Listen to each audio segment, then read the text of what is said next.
LIC music DJ Ramkumar Kalpi Madhubani निकल छौरी परका समझ के फोड़ दतोगे म्यूजिक बाय परका समझ के फोड़ दतोगे अइलगे छौरी दिवाली के दिन गए छौड़ा सोलल के फटाका किन गे छौरी गे ये लगे छौरी दिवाली के दिन गे छौड़ा सोलल को फटाका किन गए घर लग के ठट्ठा तोड़ दतोगे दिवाली में घर से निकल है न छौरी परका समझ के फोड़ दतोगे दिवाली में घर से निकल है न छौरी परका समझ के फोड़ दतोगे परका समझ के परका समझ के फोड़ दतोगे गेट पतोरा जल छु मोमबत्ती छत के ऊपर में जल छलाती गे छौरी गे गेट पतोरा जल छु मोमबत्ती छत के ऊपर में जल छलाती देख के छौरा पीछा पड़ जतोगे दिवाली में घर से निकल है न छौरी परका समझ के फोड़ दतोगे दिवाली में घर से निकल है न छौरी परका समझ के फोड़ दतोगे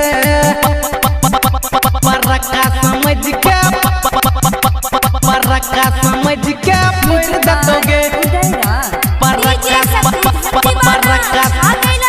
फोड़ दतोगे संगम संतोष पी के फ्लाइट गे राजू रंजन फोड़ दतो लाइट गे छौरी गे संगम संतोष पी के फ्लाइट गे राजू रंजन फोड़ दतो लाइट गे रोहित छोरा सबसे लड़ जतोगे दिवाली में घर से निकल है न छौरी परका समझ के फोड़ दतोगे दिवाली में घर से निकल है न छौरी परका समझ के फोड़ की शानदार प्रस्तुति डीजे रामकुमार कलपी मधुबनी आगे ओइले दिवाली सुन मत बाली सबके करबो खतम ओइले दिवाली सुन मत बाली सबके करबो खतम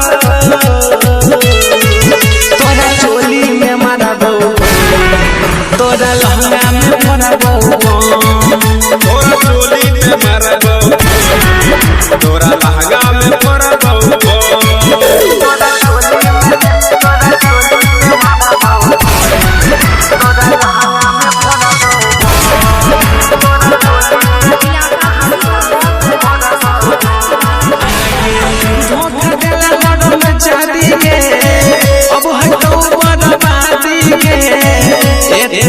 से छोड़ने हो अब नहीं दे बहुआ जाती गे हो कदल हर जाती गे अब नहीं छोड़ो जाती गे एक दिन से छोड़ने रही हो अब करबो बराबर बड़ा बाबा बैठ के घूमै छही लागो ने तोरा सरा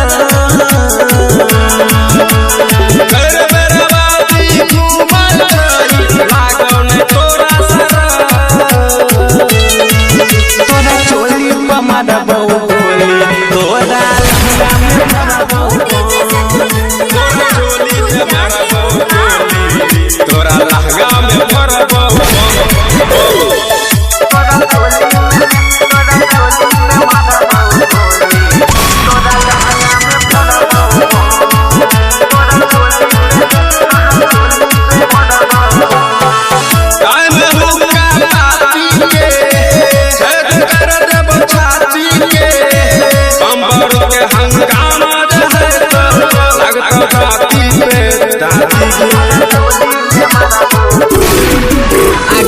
टाइम भूखा पाती के